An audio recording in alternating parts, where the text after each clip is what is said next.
십몇 년 전에는 참 모질었어요. 아예 안 읽을래. 너무 끔찍해. 이 사람이 왜 그렇게 폭력이 견디기 어려운 것인지를 결국은 폭력적인 장면을 통해서 밖에는 말할 수 없기 때문에. 한강의 소설 채식주의자는 나무가 되고 싶은 여성의 이야기입니다. 주인공 영애는 끔찍한 꿈 때문에 고기를 입에 넣지도 못하고 냄새를 맡는 것도 역겨워합니다. 영애의 행동 밑바닥에는 가족으로부터 받은 폭력이 트라우마로 작용했던 것처럼 보입니다. 영애는 정신병동에서 두 팔로 땅을 받치고 다리를 벌려 물구나무를 섰습니다. 영애는 나무가 되었다고 생각했습니다. 응급처치를 받으러 구급차를 함께 탄 이내에게 영애는 말합니다. 나는 이제 동물이 아니야, 언니. 밥 같은 거 안 먹어도 돼. 살 수 있어, 햇빛만 있으면. 한강은 작가의 말에서 오래전에 펴낸 내 여자의 열매라는 단편 소설이 채식주의자의 출발이었다고 밝혔습니다. 주인공 여자가 아파트 베란다에서 식물이 되고 함께 살던 남자는 그녀를 화분에 심는 이야기였습니다. 언젠가 그 변주를 쓰고 싶다는 생각을 했다고 합니다. 2002년부터 시작해서 2005년까지 3편의 중편 소설을 쓰고 이를 합쳐 하나의 작품으로 내놓았습니다. 저는 2005년 이상문학상 대상을 받은 몽고반점을 먼저 읽었습니다. 그때 한강이 만든 스토리에 큰 충격을 받았습니다.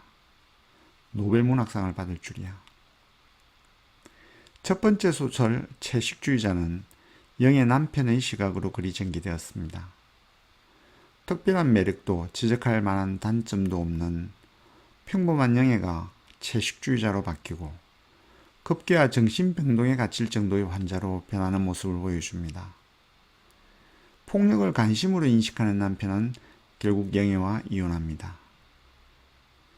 몽고반점은 극적인 장면이 많이 등장합니다. 비디오 예술가인 형부와 영애의 이야기입니다. 형부는 아내로부터 영애의 엉덩이에 몽고반점이 남아있다는 이야기를 듣게 되었습니다.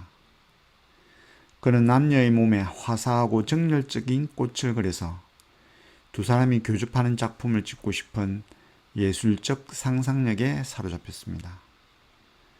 상상은 실천되었습니다. 영상작품을 보게 된 이내는 두 사람을 정신병원에 가둡니다. 마지막 소설 나무불꽃은 이내의 이야기입니다. 월남파병 군인이었던 아버지의 폭력 앞에서 이내는 단단하게 자기 삶을 지키고 가족까지 보살폈습니다. 이내는 살아본 적이 없는 삶이었다고 고백합니다. 기억할 수 있는 오래전의 어린 시절부터 다만 견뎌왔을 뿐이었습니다.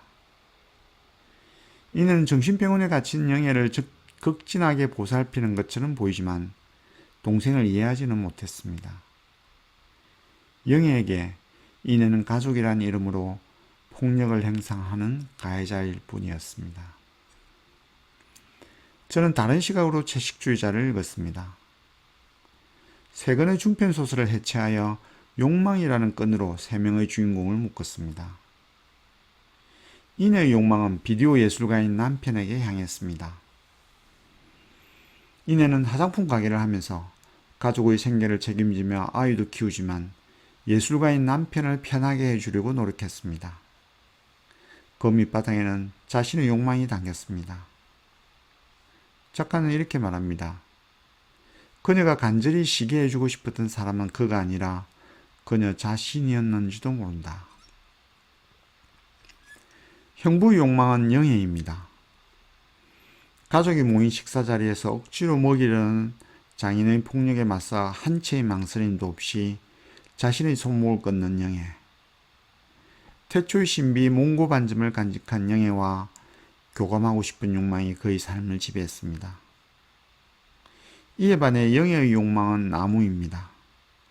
나무는 말도 생각도 필요 없습니다. 영애는 햇빛만 있으면 만족하는 존재, 땅속에서 두 팔을 잡고 서로 연결되어 살아가는 나무가 되고 싶었습니다. 이내, 형부, 영예의 욕망은 한 방향으로 향하고 있지만 누구에게도 도달하지 못한 상태로 망가져서 소설이 끝났습니다.